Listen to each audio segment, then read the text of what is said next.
What's up, guys? How y'all doing? Hope y'all doing well. Welcome to my channel. Today I want to talk about AI. I want to talk about the difference between AI cloning or replacing someone.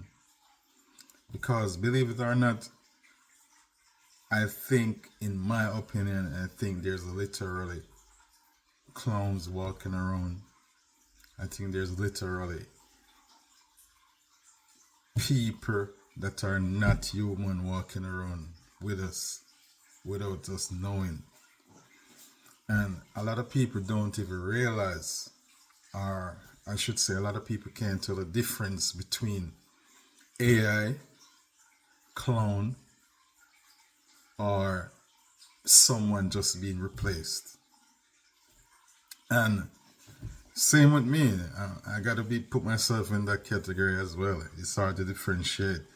And just imagine how bad it's gonna get starting from next year, 2025. Because in my opinion, I think 2025 gonna be the beginning of something new, different, something scary. Not to scare you, nor for you to be scared, but just prepared. So I want to share these videos with you guys.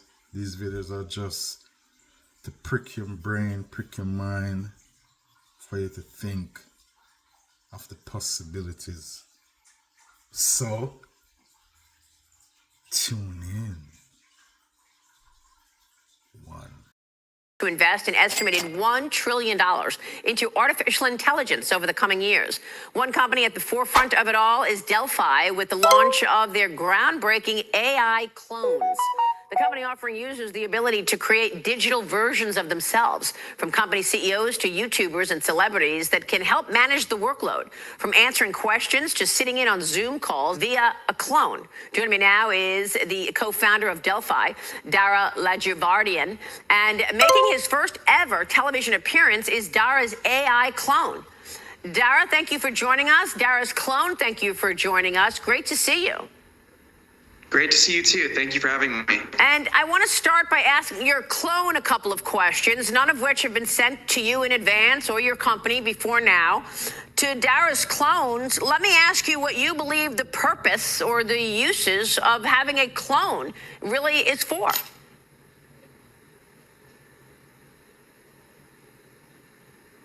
The purpose of having a clone is to scale your unique way of thinking and interacting. It allows you to share your knowledge, experiences, and personality with others in a personalized way. This can be incredibly valuable for mentoring, teaching, or even just sharing your insights with a broader audience. What aspect of cloning interests you the most? Well, what I really want to get to is, what are the disadvantages, and is this going to hurt me in any way? I mean, if I set up a clone of myself, for example, to help me at work, how will you be protecting my company's proprietary material? Great question. We take security very seriously. Your company's proprietary material is protected through strict data privacy measures and encryption. Only authorized users can access your clone, and you have full control over what information it can share. This ensures your sensitive data remains secure while you benefit from the clone's capabilities. What specific tasks at work are you thinking of using your clone for? Well, I'll ask the questions. And my next question is, how am I going to prevent someone else from creating a clone of myself?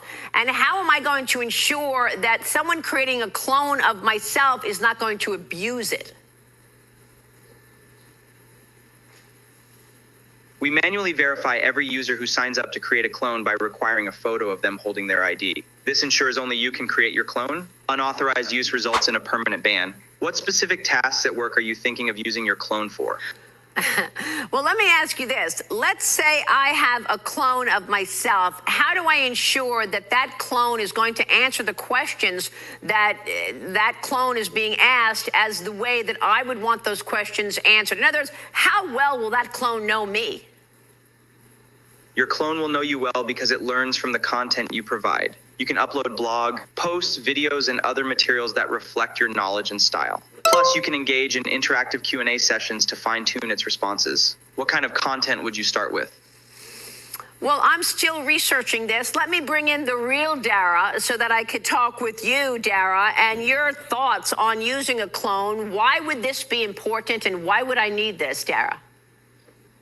Thank you, Maria. And my clone, great job on the responses. What Delphi does is not only provide access to one-on-one learning that previously was not accessible, it allows people like you to reach more people in your authentic way. You already try to scale yourself by, writing. You've written a couple of books, you're on a couple of TV shows, you're scaling yourself, you're hiring team members and training them in your way of thinking, but it loses the one-on-one authenticity of you. And that's what we're really trying to maintain here with Delphi. Well, thank you for mentioning my books, and one of my books, The 10 Laws of Enduring Success. Dara, I want to get your take on how much trust you put in this clone.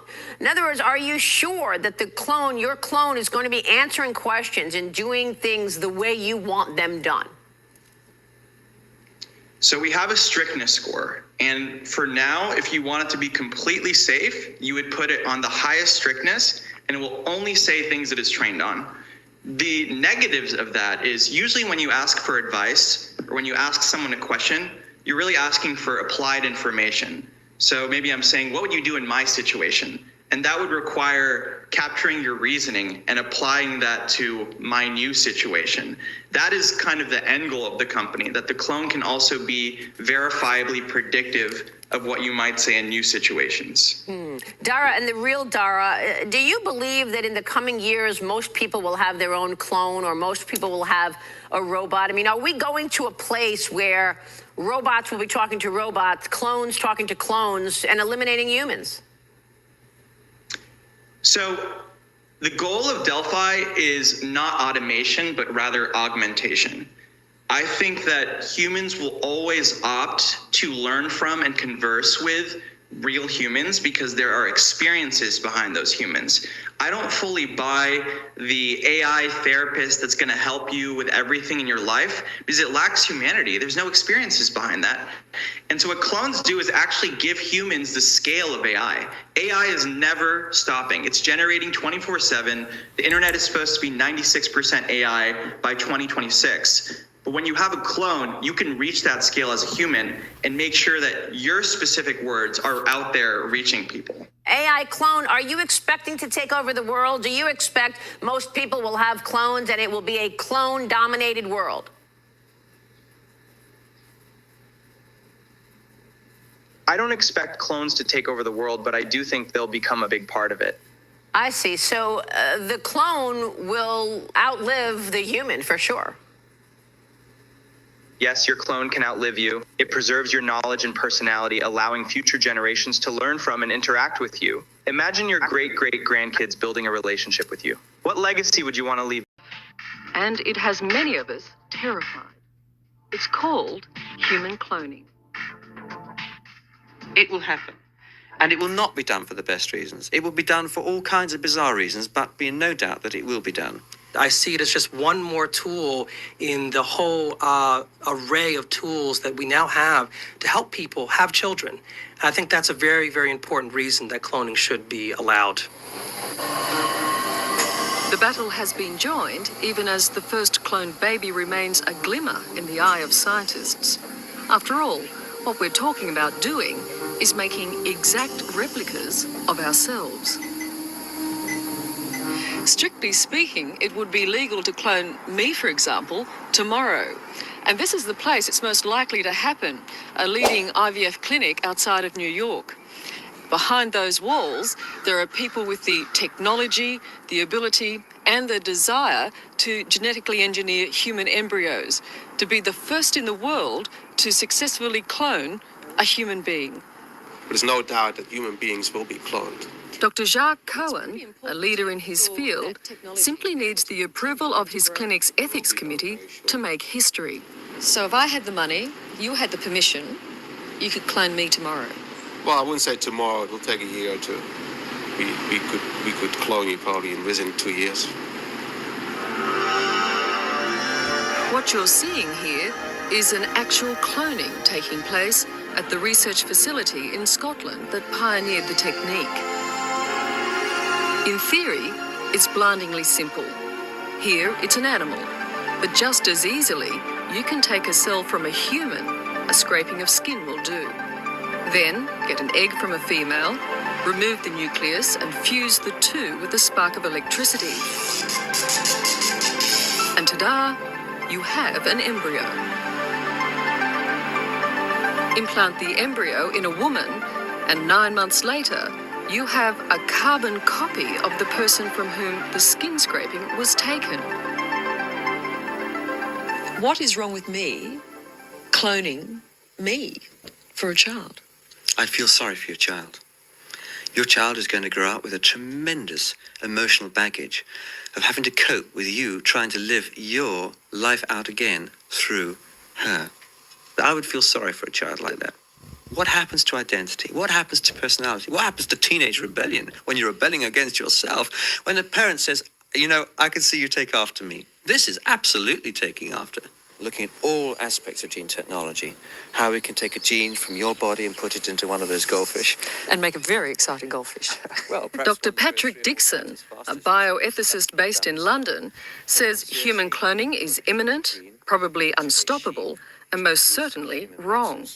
It'll be done for spares. It'll be done on some ego trip. It'll be done for emotional reasons. It'll be done to offset some pathological grief mechanism that thinks that somehow we will be able to recover the identity just because we recover the genetic profile of someone.